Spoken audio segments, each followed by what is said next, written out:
Thank you all for your patience, and we are back. It is just turned 11:42, still on Friday morning. Welcome back to everybody. The committee has now had an opportunity to consider our fact-finding stage. It was helped, can I say, by both parties because there wasn't an awful lot in dispute in terms of the fact-finding element, and I'm grateful to both parties for that. Mrs. Thomas, you've accepted the facts. That's to say, we're not at stage 2 yet, or stage 3, but in terms of stage 1, finding of facts, you have accepted before the committee the facts as laid out in the Ombudsman's report, with the exception of the whether or not you attended code of conduct training, and I will return to that in a second. I don't see any merit in me reading the facts that the committee have found, because they are before us. But just to summarise for everybody's clarity, it is the facts now as presented in the report which you've accepted, and indeed in the supporting papers. In terms of the code of conduct training, I think the difficulty we have as a committee, Mrs. Thomas, is we have to rely on what's before us and anything else that can quickly be established. So we did give you the opportunity to see whether you had any evidence. In the sense of what's in front of us, there is email evidence from both the then Clerk of the Council, from the Legal and Monitoring Officer of the City and County of Swansea. We have, to try to be fair to you, Mr. Evans has checked his own records of the City and County of Swansea, and we can confirm that there was no code of conduct training run by the council, the City and County of Swansea, during this relevant time.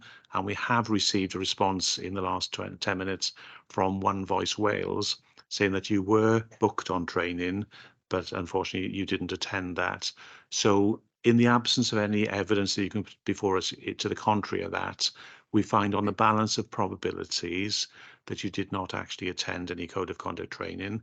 Mr. McAndrew helpfully made the point, does much turn on that decision? It probably doesn't. It might help you later in terms of other things you want to say to us and other representations. But in the absence of any evidence to the contrary, we can only rely on what's in front of us, or that which we've quickly been able to establish this morning.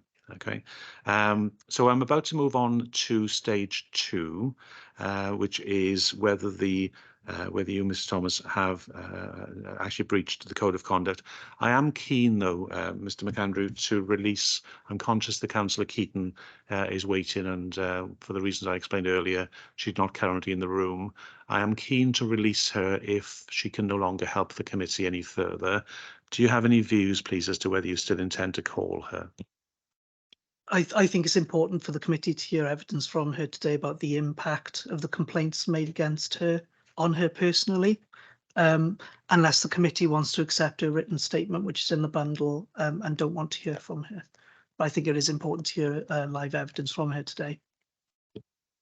Okay, so just help me, please. To what extent will the committee be helped if we hear that directly, in addition to what, as you rightly say, is in the bundle before us? If the committee are happy to accept the written statement and not hear from her, that's fine with me. If you want to let her go, that's fine. Okay, I'm minded to retire briefly and to ask my colleagues their view on it. Before I do that, Mrs. Thomas, I'd be interested in your view. We have evidence in the bundle in terms of the events at the time, and I think there's a witness statement from Councillor Keaton. I'm interested in your view, please, before we retire to make our own decision. Do you have a view as to whether it is helpful to the committee for Councillor Keaton to appear before us? And if we decided that it is helpful, whether it is helpful to you to challenge and comment upon her evidence in her presence. So I'm interested in your view before we just retire quickly as a committee to decide that point. I absolutely agree that Councillor Keaton's evidence is actually very disputed by myself. I can prove facts that have been presented in statements that are not true. And I would like the opportunity, as this is a hearing, to cross-examine Councillor Keaton. I'm very disappointed that other councillors aren't here as well, even though they've been able to provide facts on statements claiming all kinds of things against me, and they're not here. That to me is not a fair hearing. So absolutely she should be here, and I should be able to cross-examine Councillor Keaton today. And I'd be very disappointed if obviously that decision's made against me. Thank you. Okay, to be clear, it wouldn't be a decision against you. It would be a procedural question per se, but nevertheless. So what we're going to do is we're going to retire as a committee. I think that should be a committee decision, and we will come back to you as soon as we can. So again, if I can ask that the live stream is paused, is stopped, Hugh, please. We will consider whether we still need to hear from Councillor Keaton. Okay, can you stop it? I've stopped recording.